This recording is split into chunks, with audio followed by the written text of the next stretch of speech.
I am Megan Heffernan, a licensed clinical social worker here at Dr. Jackie Jang and Associates, and today we were planning to talk to you a little about narcissism and narcissistic traits. I will be sharing some information, and after that Dr. Jackie has some things that she's going to share, and then lastly Mitch is going to add a few things on at the end. Yeah, I would like to, we would like to put out some disclaimers first before we start the video. First of all, I would like to thank my two clinicians. They did, you know, we have been doing these community series videos. They prepare for these videos on their own time. They're not paid for free. You know, they type up the outlines. They think about the conceptualizing how to do this. The whole goal for us is to give out information, beneficial information for the community. So I'm really proud of what they're doing. I think it's very helpful. They utilize their own downtime to do that. So I'm very proud of my clinicians. I want to do that first. Thank them on my behalf. Thank you. And the video we are doing here is for the sole purpose enough to be community helpful to the community. So we're trying to use a non-judgmental language. So sometimes we'll make jokes, especially me, you know, make it a lighter topic, especially Megan pick a very challenging topic. Not a lot of clinicians dare is not a good word, like to touch topics like that for different reasons. So I have to give Megan a lot of credit for being brave, you know, doing that. Very good. Also, I want to point it out, this video is not for self-diagnosing, and please do not use this video to diagnose yourself, to diagnose the people you know. That's not the purpose of this video, okay? Just for information and educational purpose.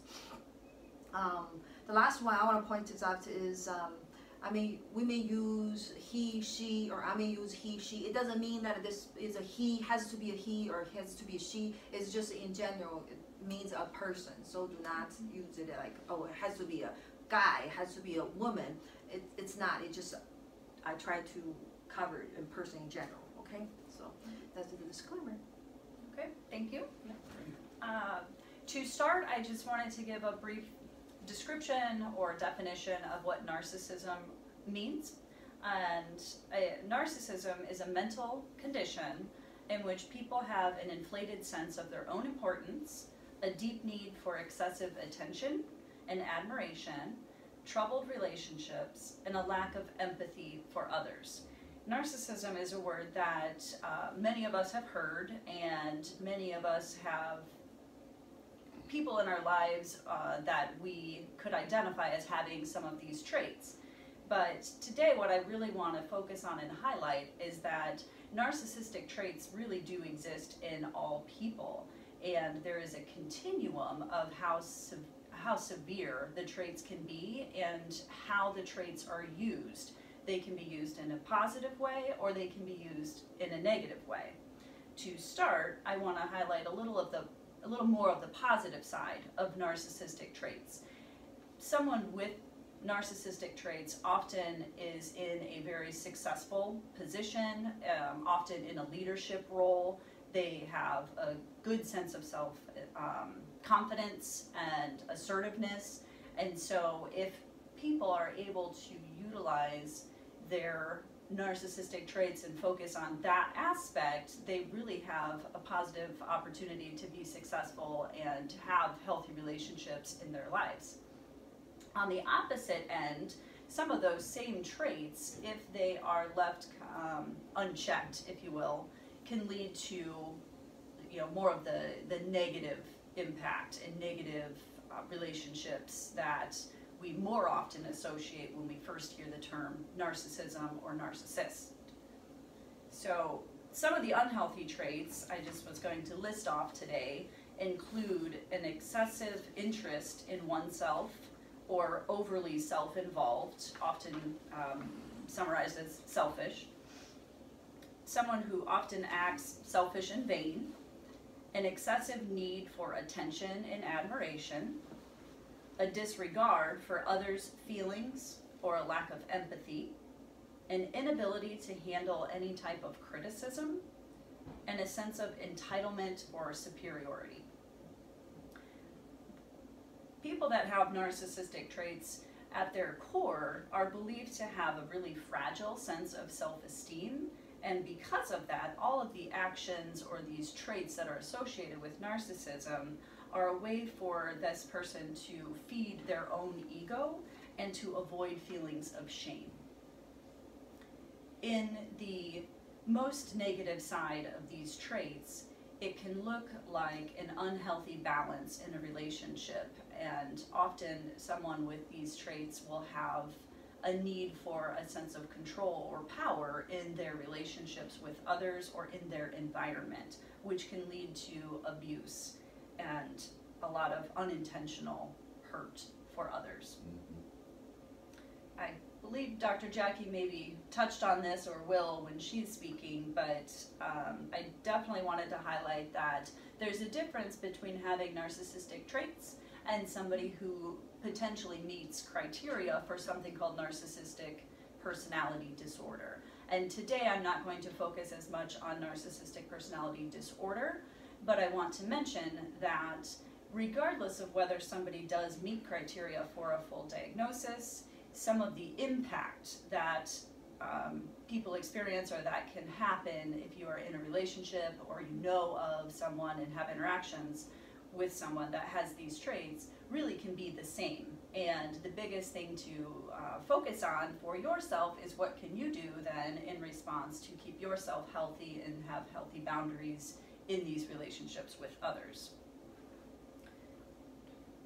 For both of themselves and for others, right? Correct. You're talking about, yeah. Yes. A little on the impact on narcissism on children. If somebody is growing up in a home that has a parent with narcissistic traits, it usually results in the child developing a negative sense of themselves, and that is something that often sticks with them as they grow into adulthood. And by the time they are into adulthood, you often start seeing additional things that maybe began in childhood but have become exacerbated as they've grown older and continue to be in an environment with someone that has these narcissistic traits. And we may see signs of depression or anxiety. You may often find that they have become silent because they have learned that if they are assertive and are trying to stand up to somebody with these traits, it can lead to greater conflict, and perhaps if they remain silent, it is easier and a more calm environment for them. So they have learned to do that and learned to not necessarily actively stand up for themselves, which in that relationship may be a benefit, yet in other relationships that can look very passive and be an unhealthy thing. With adults, whether they knew somebody that had narcissistic traits while growing up or not, if they find themselves that they are in a relationship with someone that has narcissistic traits, they may appear to be codependent on that person, and sometimes it gets confused using the term codependent versus a kind of natural response to the influence and that power dynamic that often happens in a relationship with someone that has narcissistic traits. And to add to that, often children will feel as if they are perhaps, quote, crazy, that they're very insecure, have a sense of shame, worry, or fear, and those traits often do last and follow them into adulthood. Correct, yes. Yeah.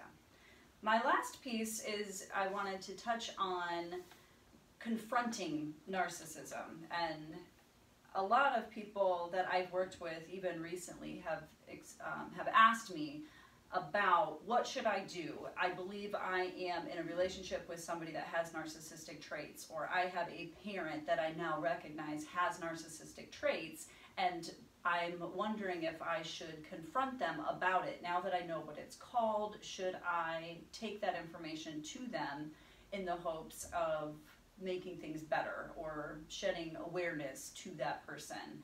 And it's a tough answer to give, because it's not necessarily clear whether it would go over well. But the general feedback that I provide for people is that if they are going to approach someone that has these traits, to really focus on themselves and the impact that has happened on them, and setting healthy boundaries with them moving forward, opposed to calling out by name, these traits as narcissistic, or calling the person a narcissist. That typically would result in a defensive, perhaps angry reaction by that person.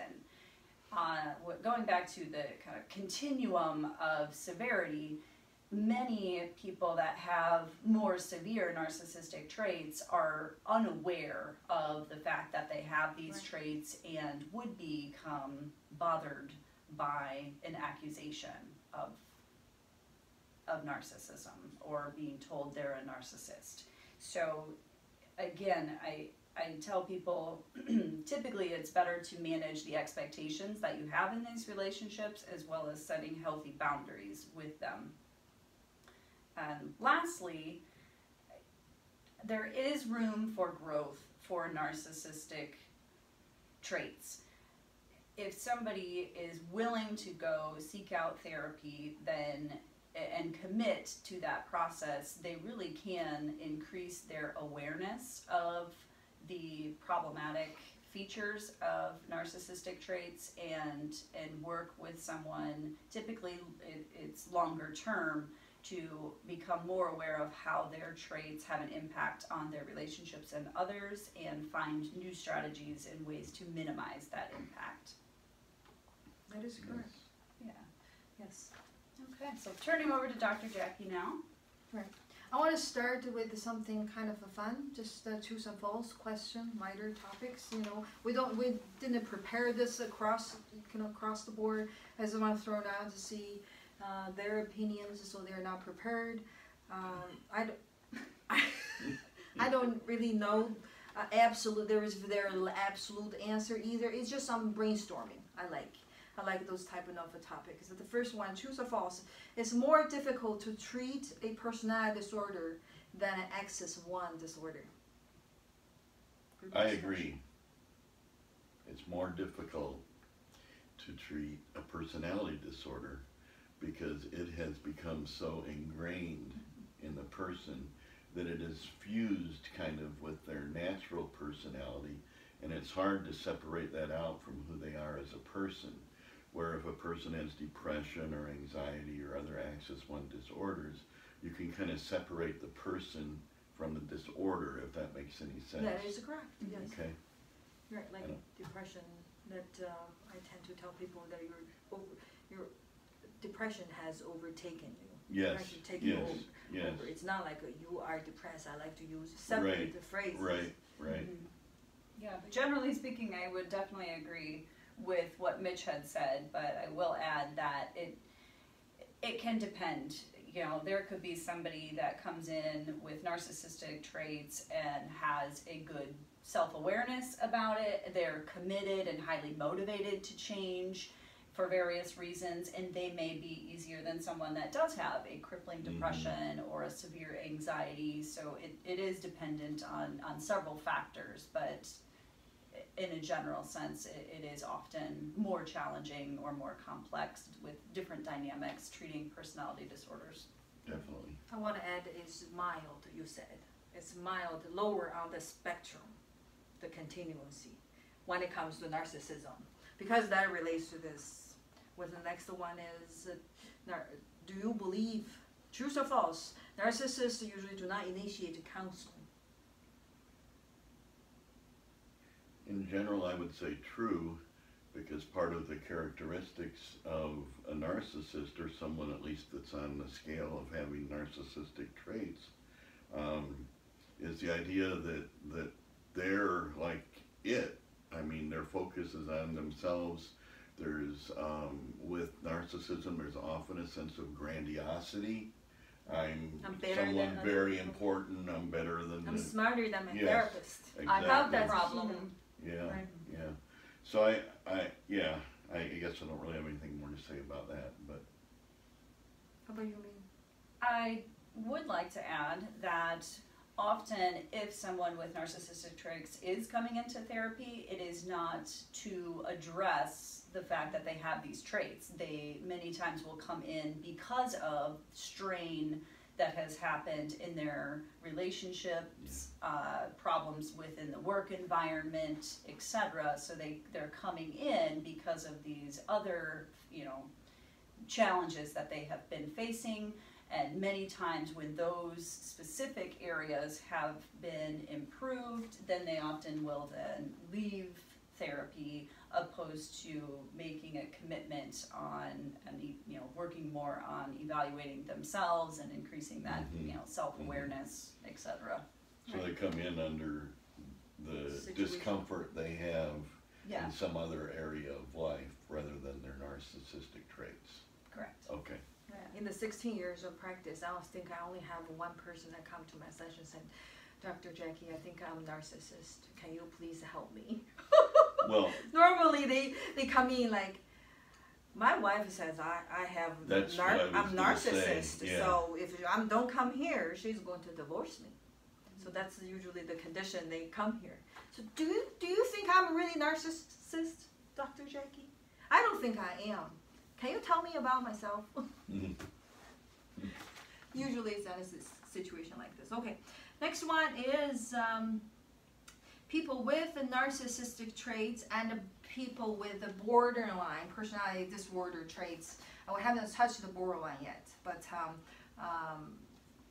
we're just using that term at this point. We're not going detail on that. People with narcissism and a borderline personality disorder, they're attracted to each other.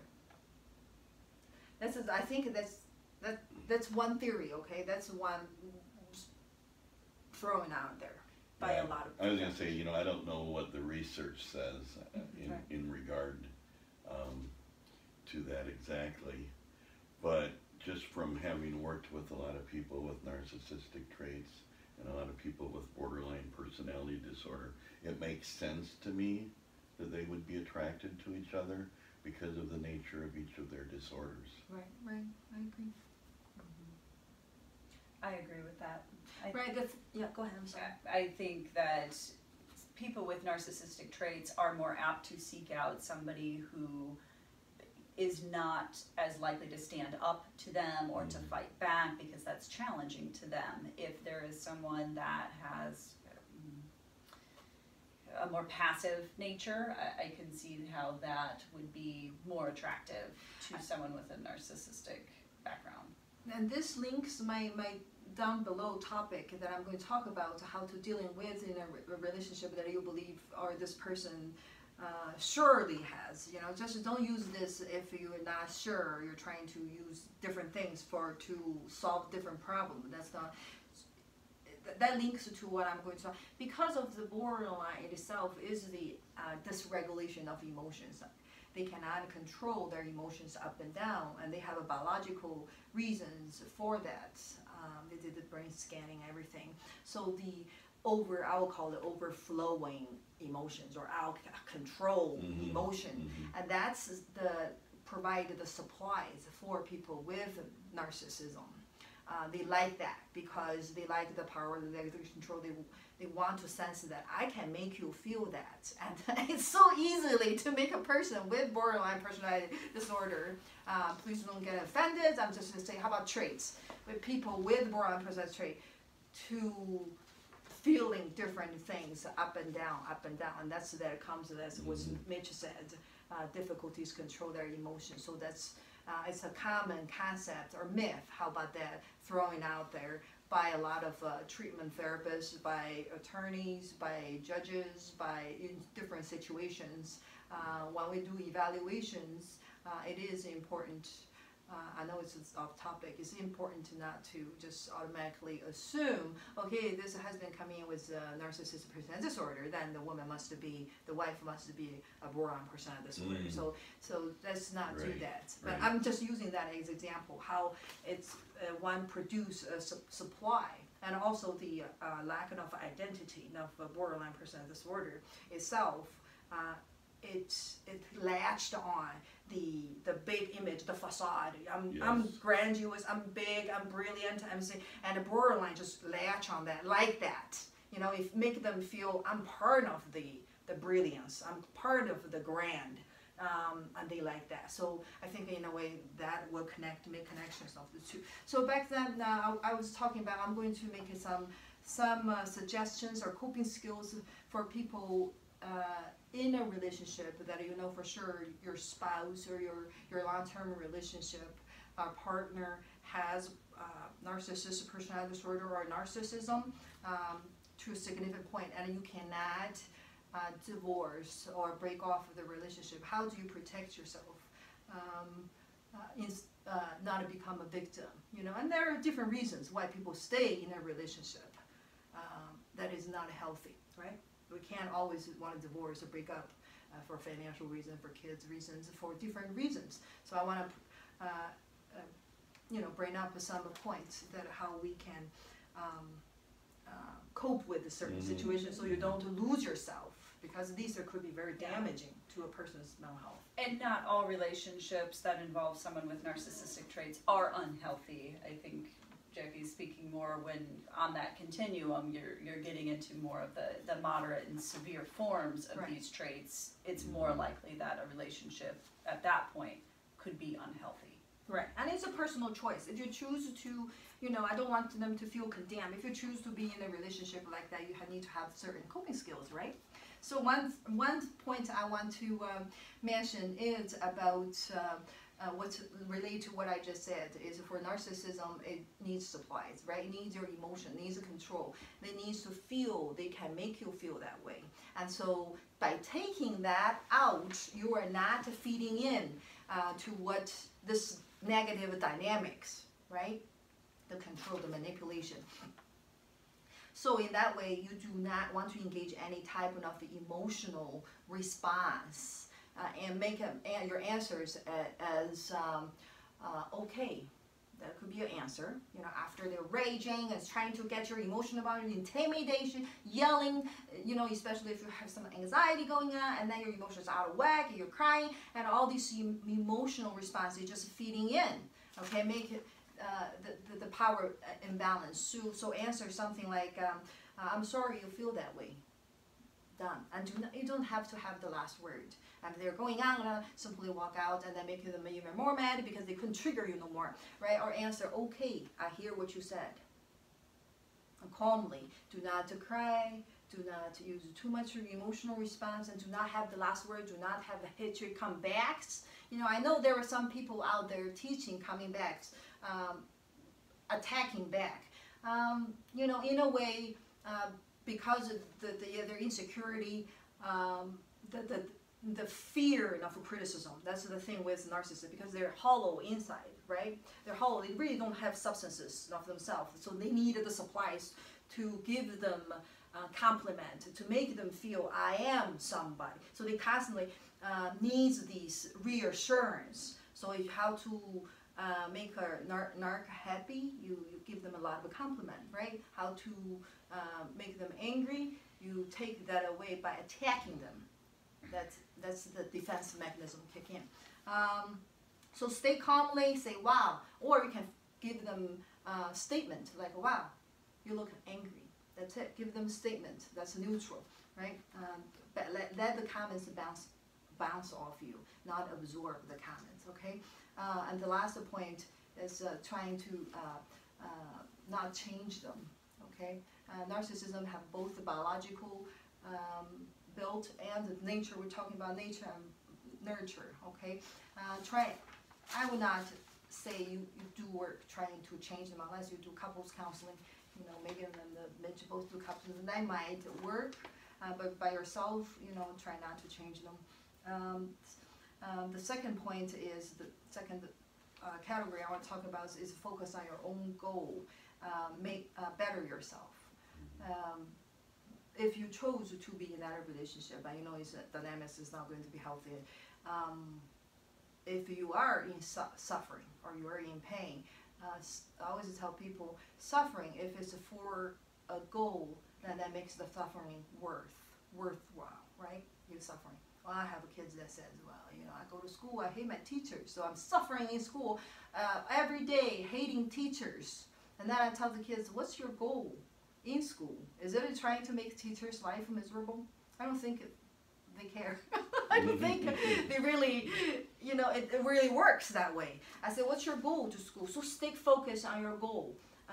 You know, for the kids to stay, get your diploma, that's your goal, and then you don't have to see them again. And for your relationship, whatever you decide, the purpose that to put up with everything and stick on that, focus on that, then makes it worthwhile, you know, makes less miserable for you. And the last one I want to say is to keep healthy people in your relationship, because part of the negative dynamic is the control power, so you may not feels like you have your other support.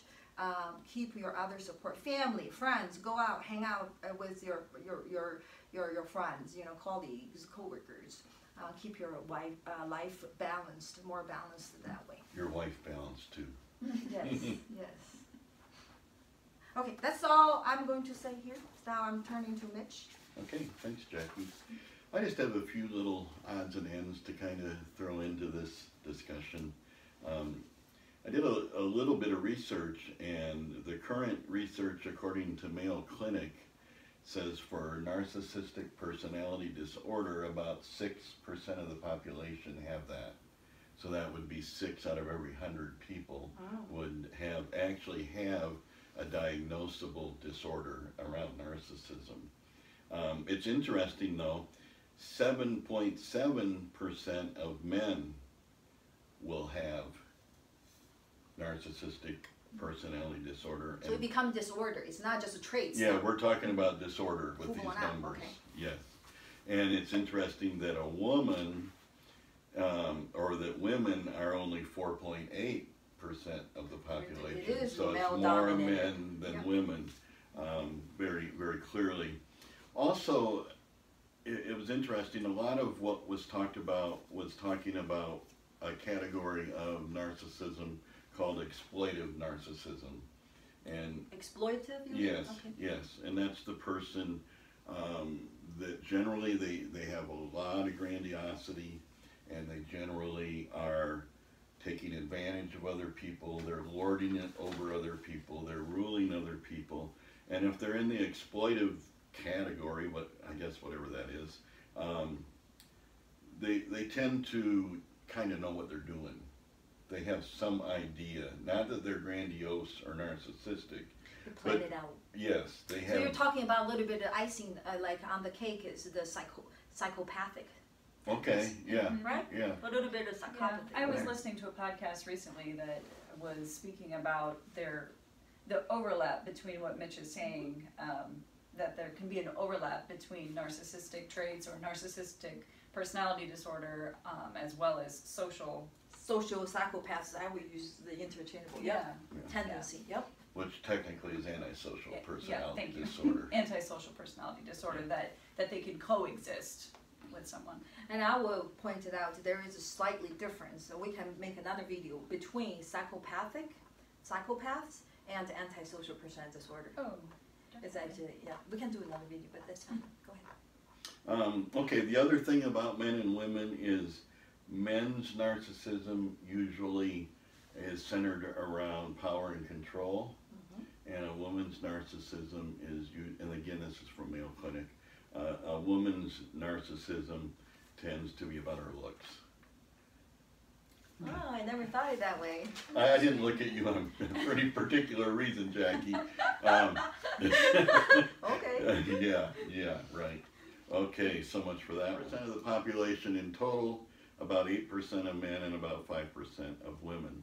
And I mentioned the exploitive narcissism. There's also another kind of narcissism that isn't talked about as much, and it goes by 2 names: vulnerable narcissism or covert narcissism. Yeah. I've And heard of those. Yeah. these are people where their narcissism is more of an internal thing. They tend to be more introverts. They tend to be,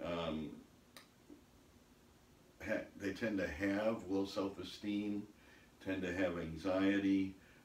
There's abrupt mood changes. And oftentimes with the people that have vulnerable narcissism, they are still hurting other people, but they're not taking pleasure in it necessarily. I don't know, I'm trying to figure out how to explain that. I was thinking more like those pity me type of thing. Yeah, I'm not yeah, blatantly yeah. telling you that Right. I'm better than you, but oh, you know, and he mistreated me, she mistreated me, Right. and just look at me like I'm so mistreated, abused. I'm so abused. I'm so used, and I feel all this time, all these because of unfair treatment. Mhm. It is pointing to themselves, right? Mhm. Pity me type of thing. But at the same time, I think it's kind of fit. That's what Okay, thanks. You know, Yeah. I think exactly. I have heard those terms before. Actually, I just want to close with the story of where we came up with the name Narcissism. It's a very short story.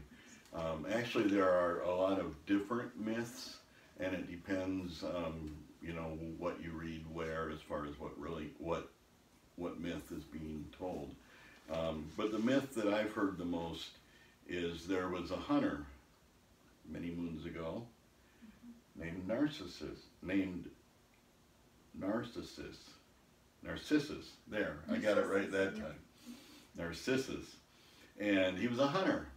And he was out one day and he was hunting. And he got thirsty and came upon a clear, flowing stream.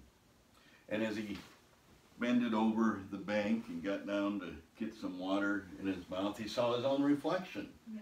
And he thought, my, am I beautiful. What a good-looking guy I am. And he was so enthralled by his own image that he didn't move. He stayed there, and eventually his legs turned into roots, and he turned into the beautiful flower that we now call the Narcissistic. No, the flower name.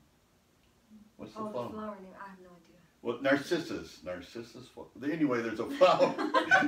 There's a flower named after him. I can't quite figure out what it is, but anyway, that's how it came about. And again, the focus being on the love of yourself. For some reason, I thought he jumped in the river because. That's one version of it. Yeah, yeah. There's like 6 different versions, and a couple of them are really different. So there was a flower named the Narcissus. Yes. Something Narcissus or something, yeah. All right, thank you for watching the video. If you like it, share it with your family and friends, and give us a like. Oh, look at that. Okay, it's connected. All right. It's ready to go. Good to go. Uh-oh. I don't know how to No, stop.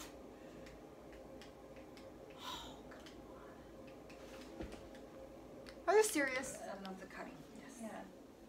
Okay. 3, 2. 3, 2, 1. Did we cover, or Mitch, yours, would that cover some of them, how kids growing up in a family would, or some family dynamic would contribute the narcissism in a kid? How do they build narcissism? How narcissism is built in an individual? Did you guys cover it? That's that's what this perhaps was going to touch on, but I started talking about. So there is a series. Okay, we're back in. What? There is. I just want to make this comment. Are we ready? Yes. Okay. There is a theory that the creation or the built of narcissism in a person since they were younger child, how do they become a narcissist adult, was when they were children, young, they were not recognized or validated their feelings, emotions. They're only validated if they are doing something great, like won some awards. win the game, have straight A's or the compliments from other, and that their parents would all be there because it's part of the showing up, not showing off, but representing our family status. So after a while, the kids feels like this is my image I have to keep up with, Right. and I'm only somebody if I could prove to somebody something. So it's almost like a hollow mirror. It's the facade that I have to upkeep, and behind the facade, I'm nobody. And that's what's the insecurity that behind the narcissism, why you cannot, and I will talk about more later on, but Okay. I think I want to relate that to Megan's, what Megan was talking about, how children growing up with a narcissistic parents, and I'm talking about how to build children, into our narcissism.